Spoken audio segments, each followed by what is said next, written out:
Please do like share and subscribe और कृपया। Good evening friends, आज की अपडेट कुछ इस प्रकार से। आज हम सबसे पहले शुरुआत करेंगे तुर्की से। तुर्की के राष्ट्रपति रेसेप तैयब अर्दोगन ने देश में तख्तापलट की आशंकाओं के बीच खुफिया और न्याय मंत्रालय के प्रमुख के साथ एक आपातकालीन बैठक की है।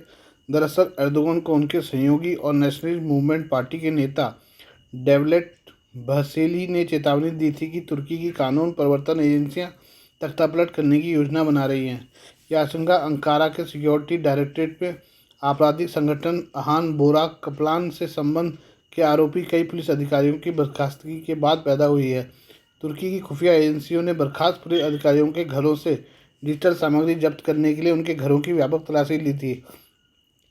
एर्दोगन के सहयोगी बहसेली ने कहा है कि यह स्थिति सरकार के खिलाफ एक साजिश हो सकती है और अकेले कई पुलिस अधिकारियों के निलंबन को टाला नहीं जा सकता। उन्हें संसद में एक पार्टी बैठक को संबोधित करते हुए तुर्की में 2016 के तख्तापलट के प्रयास की संभावित पुनरावृत्ति की चेतावनी दी थी। रिपोर्ट में कहा गया कि बहसेली की चेतावनी के बाद राष्ट्रपति एर्दोगन ने राष्ट्रपति आवास पर न्याय मंत्री यिल्माज टुनक और राष्ट्रीय खुफिया संगठन के निदेशक इब्राहिम कलीन के साथ रात भर आपातकालीन बैठक की। तुर्की के राष्ट्रपति के बुधवार को संसद में सत्तारूढ़ दल की विस्तारित बैठक में इस विषय पर बोलने की उम्मीद है। तुर्की सरकार ने अमेरिका स्थित इस्लामिक उपदेश फैतुल्ला गुलेन के संगठन के सदस्यों पर 2016 में तख्तापलट के प्रयास के लिए जिम्मेदार होने का आरोप लगाया था। तुर्की में 80,000 से अधिक लोगों को गिरफ्तार किया गया है। लगभग 1.5 लाख सिविल सेवकों और सैन्य कर्मियों को बर्खास्त कर दिया गया था या फीटो से संबंधित संबंधों के कारण उन्हें नौकरी से निलंबित कर दिया गया। 1999 से अमेरिका में आत्मनिर्वासन में रह रहे गुलेन ने आरोपों को खारिज कर दिया और तख्तापलट के प्रयास की निंदा की है। आइए हम बात करें स्लोवाकिया के प्रधानमंत्री की। स्लोवाकिया के प्रधानमंत्री रॉबर्ट फिको गोलाबारी में घायल हुए हैं। बताया जा रहा है कि यह घटना स्लोवाकिया की राजधानी ब्राटिस्लावा के हैंडलोवा शहर में हुई है। स्थानीय मीडिया रिपोर्ट में बताया गया कि गोलाबारी करने वाले संदिग्ध को हिरासत में ले लिया है। रिपोर्ट्स के अनुसार एक सरकारी मीटिंग के बाद संदिग्ध ने कई गोलियां चलाई जिसमें प्रधानमंत्री फिको घायल हो गए। स्लोवाकिया की संसद के उपाध्यक्ष लुबोश बला ने बताया कि पीएम फिको को गोली मारी गई और इस घटना में वो घायल हो गए। एक प्रत्यक्षदर्शी का कहना है कि उन्होंने गोलियां चलने की आवाज़ें सुनी। इसके बाद एक संदिग्ध को पुलिस द्वारा हिरासत में लेते हुए देखा गया है। प्रत्यक्षदर्शी ने यह भी बताया कि सुरक्षा अधिकारियों द्वारा किसी को कार में धकेलते देखा गया है। आइए हम बात करें चीन के विमानवाहक पोत के बारे में। चीन का तीसरा विमानवाहक पोत समुद्र की ओर रवाना किया गया है जिसका नाम फुजियान रखा गया है। यह दुनिया का दूसरा सबसे बड़ा एयरक्राफ्ट है जो कि 11 सक्रिय क्राफ्ट से मिलकर बना है। पहले नंबर पर संयुक्त राष्ट्र अमेरिका का एयरक्राफ्ट है। चीन अपनी नौसेना की ताकत लगातार बढ़ा रहा है। इसी के तहत पनडुब्बी युद्धक जहाज की संख्या लगातार बढ़ा रहा है। एक अनुमान के मुताबिक चीन लगभग हर महीने एक नौसैनिक जहाज का निर्माण कर रहा है। साथ ही चीन पाकिस्तान की नौसेना को भी मजबूत करने के लिए उसे युद्धक जहाज और पनडुब्बियां दे रहा है। चीन ने अपने सबसे उन्नत तीसरे विमानवाहक पोत फुजियान का समुद्री परीक्षण किया है। फुजियान की चीनी सेना में शामिल होने के बाद ड्रैगन की ताकत काफ़ी ज़्यादा बढ़ी है। सिंगापुर के S Rajaratnam school of international studies में institute of defence and strategic studies के सीनियर फेलो कोलिन कोर ने बताया कि पिछली रिपोर्ट प्रमाणित नहीं है। चीन शायद 6 या 8 वाहक बनाना चाहता है। उन्होंने कहा कि जब तक PLAN वाहक संचालन के साथ परिपक्वता के स्तर तक नहीं पहुंच जाता तब तक मुश्किल है। यह भी अमेरिकी नौसेना की तुलना में ज़्यादा तैयार नहीं है। इसका लक्ष्य 6 वाहक हो सकता है। बता दें कि फुजियान का निर्माण शंघाई शहर के पास यांगजी नदी के किनारे चांगसिंग द्वीप पर चीन राज्य जहाज निर्माण निगम की सरकारी कंपनी जियांगयान शिपयार्ड ने किया है। इसका निर्माण मार्च 2017 में शुरू हुआ। जहाज को 17 जून 2022 को लॉन्च किया गया। एक साल बाद फुजियान ने अपनी यात्रा शुरू की। 29 अप्रैल को टगबोट फुजियान को उसके फिटिंग आउट बेसिन से शंघाई में यांगजी नदी घाट तक ले गए। वहीं 1 मई को जहाज अपने पहले समुद्री परीक्षण पर रवाना हुए। समुद्री परीक्षण मुख्य रूप से एयरक्राफ्ट के प्रणोदन और विद्युत प्रणालियों की विश्वसनीयता और स्थिरता का परीक्षण करेंगे। वहीं कुछ समाचार एजेंसी ने बताया कि फुजियान ने पिछले 2 वर्षों के दौरान पहले ही मूरिंग ट्रायल आउटफिटिंग कार्य उपकरण समायोजन पूरा कर लिया है।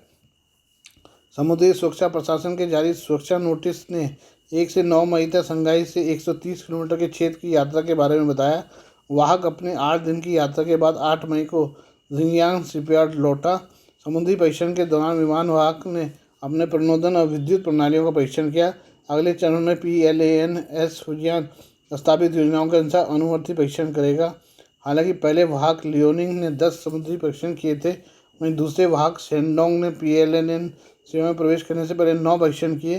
चीन की सेना की वार्षिक रिपोर्ट के अनुसार फुजियान, जिसका विस्थापन 80,000 टन से ज़्यादा माना जाता है, विश्लेषकों के अनुसार ये लगभग 316 मीटर लंबा हो गया, जबकि उसकी उड़ान डेक की औसत चौड़ाई 72 मीटर है। दक्षिणी चीन सागर में कई देशों से ही चीन का विवाद। विमान विभाग पोत के परीक्षण के चलते चीन ने यांगजी नदी में यातायात परिवहन रोक दिया था। यांगजी नदी में यातायात परिवहन पर रोक 9 मई रही। दक्षिण चीन सागर में चीन का कई देशों के साथ विवाद चल रहा है।